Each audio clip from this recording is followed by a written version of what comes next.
चला तर मग आपण फिमेल रिप्रोडक्टिव्ह ओरल स्टडी करूया. फिमेल रिप्रोडक्टिव्ह ओरल्सलाच आपण गायनोशियम म्हणतो आणि गायनोशियमच्या इंडिव्हिज्युअल मेंबर्सलाच आपण कार्पेल किंवा पेस्टल असं म्हणत असतो किंवा त्यालाच दुसरं नाव आहे मेगास्पोरोफिल. आता टिपिकल कार्पेल किंवा पिस्टल हे थ्री पार्ट्स असतात, ओव्हरी, स्टाईल अँड स्टिग्मा. आता कार्पल्स हे नंबर ऑफ असतात किंवा सिंगल असतात. जेव्हा सिंगल असेल तर त्याला आपण मोनोकार्पलरी म्हणतो, परंतु एकापेक्षा जास्त असेल म्हणजे 2 असेल तर डायकार्पुलरी, 3 असेल तर ट्रायकार्पुलरी, 4 असेल तर टेट्राकार्पुलरी, 5 असेल तर पेंटाकार्पुलरी आणि नंबर ऑफ असेल तर त्याला आपण मल्टीकार्पुलरी असे म्हणतो. परंतु जेव्हा नंबर ऑफ कार्पेल्स हे नंबर ऑफ कार्पेल प्रेझेंट असतील परंतु ते एकमेकांपासून फ्री असेल म्हणजे वेगळे असतील, सेपरेट असतील, तर त्याला आपण ॲपोकार्पस ओव्हरी असे म्हणतो. परंतु जेव्हा हे नंबर ऑफ कार्पेल्स किंवा पिस्टल्स हे एकमेकांना फ्यूज असतात, ते एकमेकांना जॉईन असतात, तेव्हा त्याला आपण सिनकार्पस ओव्हरी असे म्हणतो. तसेच या ओव्हरीमध्ये ओव्हुल्स हे प्रेझेंट असतात. ओव्हुलसुद्धा हे एक किंवा एकापेक्षा जास्त प्रेझेंट असतात.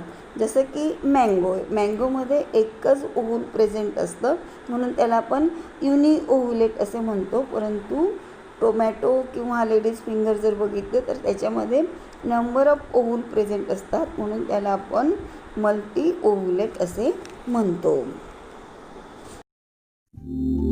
Flowers are one of the most fascinating sights to behold. Incidentally, flowers also happen to be the site of sexual reproduction, as they contain the androecium and gynoecium, the male and female reproductive organs of a plant. You can see many variations in the gynoecium of different flowers. For example, the gynoecium can be monocarpous, consisting of a single pistil or carpel.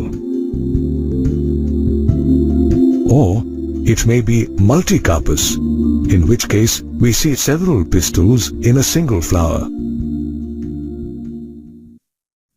Moreover, a multicarpellary gynoecium may be apocarpous, that is, the pistils are free,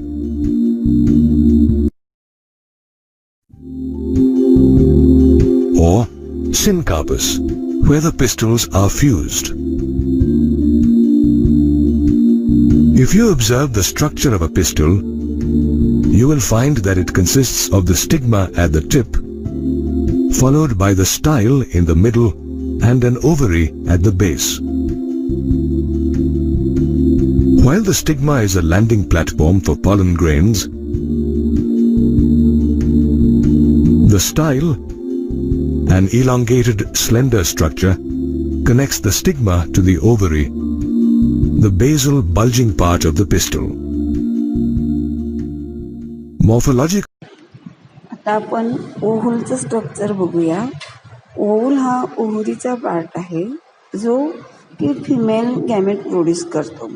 तर ओव्हुल्स हे ओव्हरीमध्ये number of present असतात, एक किंवा एकापेक्षा जास्त present असतात. त्याचबरोबर ओव्हुल्स हे वेगवेगळ्या प्रकारचे असतात. आता आपण त्यातला एक टाईप बघूया, anatropous ovule. Structure of anatropous ovule. तर एनाट्रोपस ओव्हुल काय आहे तर या फिगरमध्ये इथे जे एनाट्रोपस ओव्हुलची तुम्हाला फिगर दिसते, या फिगरमध्ये ओव्हुलचे ओपनिंग हे खालच्या बाजूला आहे म्हणजे मायक्रोपाईल हे ओव्हुलच्या खालच्या बाजूला प्रेझेंट आहे. मग ज्या वेळेस ओव्हुलची अरेंजमेंट या पद्धतीची असते की मायक्रोपाईल हे खालच्या बाजूला प्रेझेंट असेल तेव्हा त्या अशी अरेंजमेंट ज्या ओव्हुलमध्ये प्रेझेंट असते त्याला आपण एनाट्रोपस ओव्हुल असे म्हणतो. आता हा एनाट्रोपस ओव्हुलचा हा व्हर्टिकल सेक्शन आहे. या व्हर्टिकल सेक्शनचा आपण स्टडी करूया. मॅच्युअर ओव्हुलचा हा व्हर्टिकल सेक्शन आहे. आता याच्यामध्ये फर्स्ट स्ट्रक्चर जे दिसतंय त्याला आपण स्टॉक म्हणतो. स्टॉकलाच आपण फ्युनिकल असंही म्हणतो. कधी कधी हा जो फ्युनिकल आहे हा जो स्टॉक आहे हा ओव्हूलला अटॅच करून ठेवतो एका फर्टाईल टिश्यूला. त्या फर्टाईल टिश्यूला आपण प्लासेंटा असे म्हणतो. फ्युनिकल हे ऍक्च्युली ओव्हूलला न्यूट्रिशन प्रोव्हाइड करण्याचं काम करतो. त्याचबरोबर ॲनाट्रोपोस ओव्हूलमध्ये फ्युनिकलचा हा एक पार्ट आहे जो बॉडीजवळ अटॅच राहून जातो किंवा सीड जर्मिनेट झाल्यानंतरही ते तिथेच राहून जातं. असं जे स्ट्रक्चर आहे त्याला आपण रायफा असेही म्हणतो. फ्युनिकलचं मेजर फंक्शन आहे की तो ओव्हूल्सला सपोर्ट प्रोव्हाइड करण्याचं काम करतो, प्रोटेक्शन देण्याचं काम करतो आणि त्याचबरोबर कंडक्शनमध्ये सुद्धा हेल्प करतो. आता त्याच्यानंतर नेक्स्ट पार्ट आहे की ओव्हूलमध्ये एक पर्टिक्युलर सोलन पार्ट प्रेझेंट असतो. त्याला आपण बॉडी ऑफ द ओव्हूल असे म्हणतो. ही जे बॉडी आहे ही फ्युनिकल जवळ एका पॉइंटवर अटॅच असते. त्या पॉइंटला हिलम असे म्हटले जाते. टिपिकल ओव्हूल जो असतो हा बॉडीच्या, आता आपण याच्यानंतर टिपिकल ओव्हूलचा जो बॉडी पार्ट आहे त्याचा स्टडी करूया. बॉडीचा जो पार्ट्स आहे, फर्स्ट पार्ट आहे त्याला न्यूसिलस असं म्हटलं जातं. न्यूसिलस हा ओव्हूलचा सेंट्रल पोझिशनचा मेजर पार्ट कन्सिस्ट करतो. त्याच्यामध्ये पॅरेंटकायमेटस डिप्लॉइड सेल प्रेझेंट असतात. यालाच आपण आर्चिस्पोरियल सेल असे म्हणतो. हे जे आर्चिस्पोरियल सेल आहे याच्यामधूनच फर्स्ट सेल जी असते ती डेव्हलप होत असते. ही जी प्रेझेंट असते न्यूसिलसचा जो मेजर फंक्शन आहे, त्याच्यामुळे न्यूसिलसचं जे मेजर फंक्शन आहे ते म्हणजे की न्यूसिलस हा फिमेल गॅमेटोफाइट डेव्हलप करतो. त्याच्यानंतर नेक्स्ट पार्ट आहे ते म्हणजे इंटेग्युमेंट. इंटेग्युमेंट हे बेसिकली प्रोटेक्टिव्ह कव्हरिंग पार्ट आहे जे ओव्हूलला पूर्णपणे कव्हर करतं. फक्त टर्मिनलचा जो एक पार्ट आहे त्या पार्टला ते कव्हर करत नाही. इंटेग्युमेंट हे बेसिकली 2 लेअर असल्यामुळे बेसिकली 2 लेअर असतात. त्याला आउटर आणि इनर लेअर म्हटलं जातं. त्याच्यामुळे ओव्हूलला आपण बायटेगमेट असे म्हणतो. इंटेग्युमेंटचं बेसिक फंक्शन आहे न्यूसिलस आणि एम्ब्रियोसॅकला प्रोटेक्ट करण्याचं. त्याचबरोबर फर्टिलायझेशन नंतर इंटेग्युमेंटचे सीड कोटमध्ये रूपांतर होते. आता नेक्स्ट पार्ट आहे चलाजा. चलाजा हा ऍक्च्युली न्यूसिलसचा बेसल पार्ट आहे जिथून इंटेग्युमेंट डेव्हलप होते. तर दुसऱ्या पोर्शनला आपण मायक्रोपाईल म्हणतो की जो असा पोर्शन आहे जो इंटेग्युमेंटला कव्हर करत नाही. त्यामुळे तिथे ओपनिंग तयार होते आणि त्याच ओपनिंगला आपण मायक्रोपाईल असं म्हणतो. न्यूसिलसच्या एंडला मायक्रोपायलर एंड असे म्हणतो. म्हणजे ओपनिंगला मायक्रोपाईल आणि त्याच्या एंडला मायक्रोपायलर एंड असं म्हटलं जातं. मायक्रोपायलर हा एक पॅसेज बनवतो की जेथून पोलन ट्यूबची एंट्री होते जेणेकरून फर्टिलायझेशनची प्रोसेस स्टार्ट होईल. पोलन ट्यूबची एंट्री झाली म्हणजे मेल गॅमेट तिथे एंट्री करतात आणि फर्टिलायझेशनची प्रोसेस फॉर्म होते. त्याचबरोबर सीड जर्मिनेशनला मायक्रोपाईल हे हेल्प करतं की तेथून वॉटरची एंट्री होते. तसेच या पोर्शनमधून रॅडिकल हे सीडच्या बाहेर येते. नेक्स्ट पार्ट आहे एम्ब्रियो सॅक. एम्ब्रियो सॅक हे बेसिकली ओव्हल शेप स्ट्रक्चर आहे जे की हॅप्लॉइड स्ट्रक्चर आहे ज्याच्यामध्ये हॅप्लॉइड न्यूक्लियस प्रेझेंट असतात आणि हे फिमेल गॅमेटोफाइट म्हणतो आपण ज्याला. या एम्ब्रियो सॅकमध्ये 7 सेल प्रेझेंट असतात आणि त्या 7 सेलमध्ये 8 न्यूक्लिया म्हणजे 8 न्यूक्लिया प्रेझेंट असतात. म्हणजे एम्ब्रियो सॅकचं स्ट्रक्चर हे 7 सेल आणि 8 न्यूक्लिएटेड स्ट्रक्चर असतं. हे जे 7 सेल जे प्रेझेंट असतात एम्ब्रियो सॅकमध्ये त्यातील मायक्रोपायलर एंडवरती 3 सेल एग्ज ॲपरेटर प्रेझेंट असतं. म्हणजे तिथे 3 सेल प्रेझेंट असतात या ॲपरेटरमध्ये. त्याचबरोबर सेंट्रलमध्ये एग्ज असतो आणि त्याच्या दोघं लॅटरल साईडला सिनर्जिड प्रेझेंट असतात. म्हणजे लॅटरल साईडला ज्या सेल असतात त्यांना सिनर्जिड असं म्हटलं जातं. आणि चलाझर एंडवरती 3 अँटीपोडल सेल प्रेझेंट असतात. म्हणजे मायक्रोपायलर एंडला 3 सेल आणि अँटीपोडल सेल चलाझर एंडला 3 अँटीपोडल सेल प्रेझेंट असतात. टोटल 6 सेल झाल्या. त्याच्यानंतर एक सिंगल सेल जी असते ती सेंटरमध्ये प्रेझेंट असते, ज्याच्यामध्ये हॅप्लॉइड 2 पोलर न्यूक्लिया प्रेझेंट असतात. आता हे जे 2 पोलर न्यूक्लिया आहे लेटर स्टेजला हे एकमेकांमध्ये फ्यूज होतात आणि त्याच्यापासून सेकंडरी न्यूक्लियस तयार करतात. त्याच्यामुळे काय झालं की एम्ब्रियो सॅकमध्ये 7 सेल तयार झाल्या आणि या 7 सेलमध्ये 3 अँटीपोडल सेलमध्ये 3 हॅप्लॉइड न्यूक्लियस आणि 3 एग्ज आणि त्या सिनर्जिडचे 3 सेल, याच्यामध्ये 3 हॅप्लॉइड न्यूक्लियस, टोटल झाले 6 न्यूक्लियस. आणि जो 2 पोलर न्यूक्लियस आहे जे एकमेकांमध्ये फ्यूज झाले सेंटरमध्ये, त्याचा एक डिप्लॉइड न्यूक्लियस तयार झाला. म्हणून एम्ब्रियो सॅकचं जे स्ट्रक्चर आहे हे स्ट्रक्चर 7 सेल स्ट्रक्चर आणि 8 न्यूक्लिएटेड स्ट्रक्चर आहे. आता या एग्ज ॲपरेटर्सचा जो मेजर फंक्शन आहे, हे जे एग्ज ॲपरेटर आहे एम्ब्रियो सॅक, त्याचं जे मेजर फंक्शन आहे ते म्हणजे जो एग्ज आहे तो फिमेल गॅमेट असतो. तो फर्टिलायझेशन नंतर त्याचं डिप्लॉइड झायगोट तयार होतं आणि हळूहळू त्याची डेव्हलपमेंट होते एम्ब्रिओमध्ये.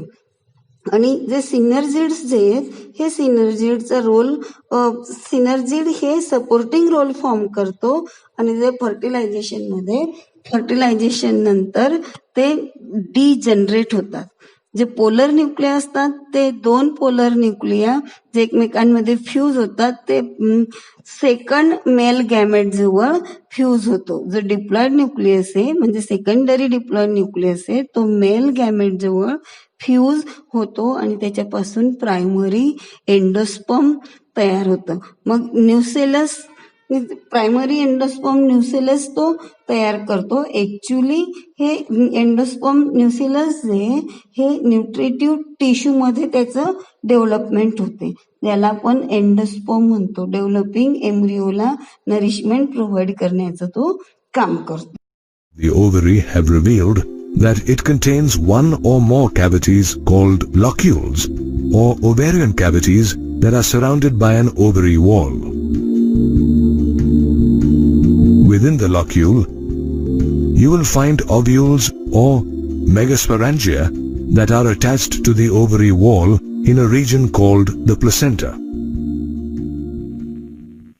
These ovules may be arranged in free central, axial, marginal, parietal, or basal placentation. Moreover, after fertilization, the ovules form seeds while the ovary develops into a fruit. Did you know that different flowers of different plant species have a varying number of ovules in their ovaries? A peach, for instance, develops from an ovary containing a solitary ovule. A papaya, on the other hand, has several ovules in its ovary, and that's why you see numerous seeds in the fruit when it is split open. The ovule, considered by botanists as the forerunner of the seed, has an oval or egg-shaped body. It remains attached to the placenta by a stalk called the funicle. In fact, the ovule's body fuses with the funicle in a region called the hilum. The ovule is well protected with 1 or 2 protective coverings called integuments. These integuments later form the seed coat. The integuments cover the entire ovule except at the apex, where they form a narrow opening called the micropyle.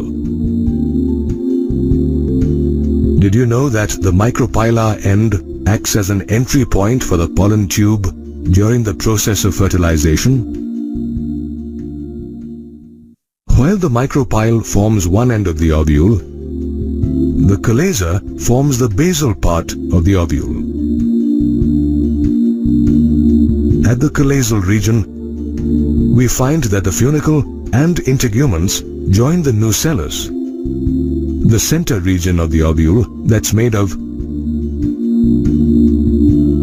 a mass of diploid, colorless, thin-walled, parenchymatous cells containing food reserve materials.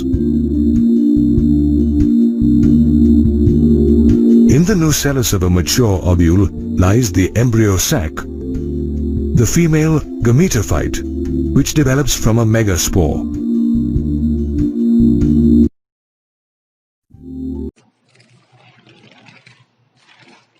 आता आपण study करूया megasporogenesis and development of female gametophyte. तर megasporogenesis म्हणजे काय, तर it is the process of formation of haploid megaspore from diploid megaspore mother cell. Diploid megaspore mother cell पासून haploid megaspore form होण्याची जी प्रोसेस आहे त्या प्रोसेसला मेगास्पोरोजेनेसिस असे म्हटले जाते. मग हा जो हॅप्लॉइड मेगास्पोर आहे हा कोणापासून तयार होतो, तर मेगास्पोर मदर सेल पासून. मग ह्या ज्या मेगास्पोर मदर सेल्स आहे ह्या कुठे प्रेझेंट असतील, तर ह्या ओव्हूलचे जे बॉडी पार्ट आहे, सेंटर बॉडी पार्ट आहे ज्याला आपण न्यूसिलस म्हणतो, त्या न्यूसिलस मध्ये या मेगास्पोर मदर सेल प्रेझेंट असतात. त्या कशा तयार होतात, तर न्यूसिलस मध्ये आर्चिस्पोरियल सेल प्रेझेंट असतात. या आर्चिस्पोरियल सेल या हायपोडर्मल ओरिजिनेटेड असतात, म्हणजे त्या ओव्हरी वॉल पासून तयार झालेल्या असतात. आणि हा जो प्रायमरी आर्चिस्पोरियल सेल्स आहे ह्या पेरिक्लिनिकली डिवाइड होतात आणि त्याच्यापासून आउटर आणि इनर सेल फॉर्म होतात. आउटर सेलला आपण प्रायमरी परायटल सेल म्हणतो आणि इनर सेलला आपण प्रायमरी स्पोरोजिनस सेल असे म्हणतो. मग जे प्रायमरी परायटल सेल आहे ह्या कंडिशनवर डिपेंड असतात की त्यांची जी रिक्वायरमेंटची जी कंडिशन आहे त्याच्यावर त्या डिवाइड होणार किंवा नाही होणार हे त्याच्यावर डिपेंड असतं, म्हणून त्या डिवाइड होत नाही. परंतु प्रायमरी स्पोरोजिनस सेल जे आहे ह्या कन्फर्म असतात, त्या डिवाइड होणार असतात आणि त्या सेंटरमध्ये असतात.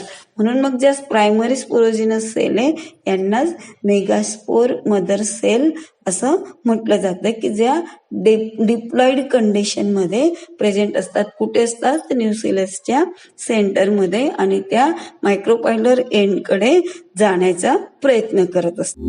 This megaspore is formed when one of the nucellus cells, towards its micropyla end, gets differentiated into a megaspore mother cell, which can be easily distinguished from other cells due to its large size, dense cytoplasm, and prominent nucleus. The megaspore mother cell undergoes meiosis to form 4 megaspores which arrange themselves in a linear tetrad. This process of formation of megaspores from the megaspore mother cell is called megasporogenesis.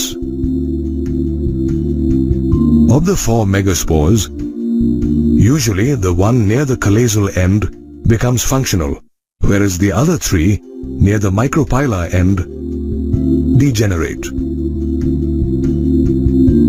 The functional megaspore enlarges and simultaneously undergoes mitotic division to form an embryo sac. This type of formation of the embryo sac from a single megaspore is known as monosporic development.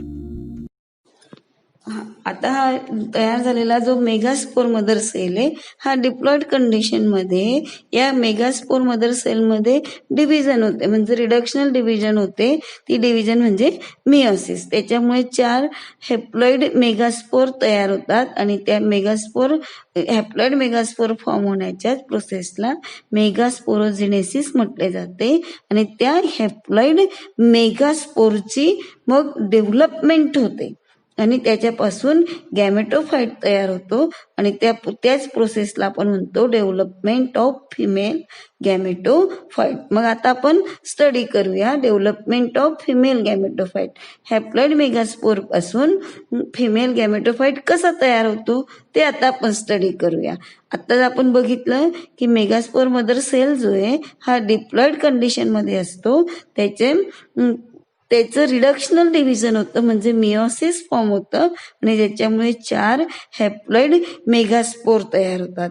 हे जे तयार झालेले 4 haploid megaspore हे linear स्टेजमध्ये असतात म्हणजे ते linear कंडिशनमध्ये असतात, एकमेकांवरती असे रचलेले असतात. म्हणजे त्यांनाच आपण लिनियर टेट्रॅड असे म्हणतो. टेट्रॅड म्हणजे 4 आणि लिनियर म्हणजे एका सरळ लाईनमध्ये, म्हणून त्याला म्हणणार तुम्ही लिनियर टेट्रॅड. आता या लिनियर टेट्रॅडमध्ये जे अप्पर 3 मेगास्पोर आहे म्हणजे वरच्या बाजूचे जे 3 मेगास्पोर आहे हे ॲबिट होतात म्हणजेच डिजनरेट होतात आणि जो लोअर 1 आहे सगळ्यात खालचा जो मेगास्पोर आहे सिंगल 1, या सिंगल 1 मेगास्पोर जो आहे हा ऍक्टिव्ह होतो. आणि ऍक्टिव्ह म्हणजेच काय होतो तर तो फंक्शनल मेगास्पोर असतो. हाच फंक्शनल मेगास्पोर की ज्याची डेव्हलपमेंट होते आणि त्याच्यापासून मग फिमेल गॅमेटोफाईट तयार होतो. मग फंक्शनल मेगास्पोर आहे हा बेसिकली एनलार्जमेंट फॉर्म मध्ये असतो. म्हणजेच काय तर त्याची जी साईज आहे म्हणजेच त्याची साईज ही इन्क्रीज होते आणि हळूहळू त्याचं फिमेल गॅमेटोफाईट मध्ये डेव्हलपमेंट होते. हा जो हॅप्लॉइड मेगास्पोर जो आहे ह्या हॅप्लॉइड मेगास्पोर मध्ये डिव्हिजन होतं. पहिल्यांदा काय होतं की डिव्हिजन होतं. मग कोणतं डिव्हिजन होतं तर याच्यामध्ये 3 successive free nuclear mitotic division होतं. आता 3 मायटोटिक डिव्हिजन होतात म्हणजे फर्स्ट मायटोटिक डिव्हिजन नंतर आणखीन 2 न्यूक्लिया तयार होतात. हे जे 2 न्यूक्लिया आहे हे जे तयार झालेले ते परत 2 सक्सेसिव्ह डिव्हिजन फॉर्म करतात ज्याच्यामुळे त्या याच्यामध्ये 2 पोलवरती 4 न्यूक्लिया तयार होतात आणि प्रत्येक याच्यामुळे काय झालं की 8 न्यूक्लिएटेड स्ट्रक्चर तयार झालं. आता 2 पोल मध्ये जे न्यूक्लियस तयार झाले त्यातील एक न्यूक्लिया हे सेंटरमध्ये येऊन जातात आणि त्याला पोलर न्यूक्लिया म्हटलं जातं. या स्टेज नंतर सेल्युलर ऑर्गनायझेशन होतं आणि 3 सेल एक्झॅपरेटर्स मिळतं ते मायक्रोपायलर एंड वरती आणि 3 अँटीपोडल मिळतात ते चलाझर एंड वरती आणि सेंटरमध्ये 2 पोलर न्यूक्लिया. आता या स्टेजवर 8 न्यूक्लिएटेड आणि 7 सेल फिमेल गॅमेटोफाईट तयार.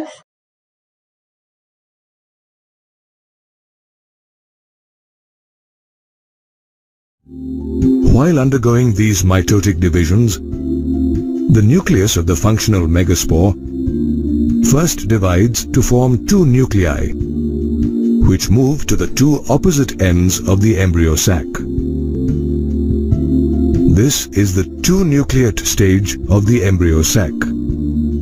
The mitotic divisions continue and result in the formation of the 4-nucleate and later the 8-nucleate stages of the embryo sac. A mature embryo sac thus has 8 nuclei after 3 mitotic divisions, which are arranged in a group of 4 at each end of the embryo sac. Interestingly, the mitotic divisions that occur in the megaspore's nucleus are free nuclear, which means the division of the nuclei doesn't immediately trigger cytoplasmic division and cell wall formation. Instead, we see the formation of cell walls only after the 8-nucleate stage, due to which 6 of the 8 nuclei organize into cells.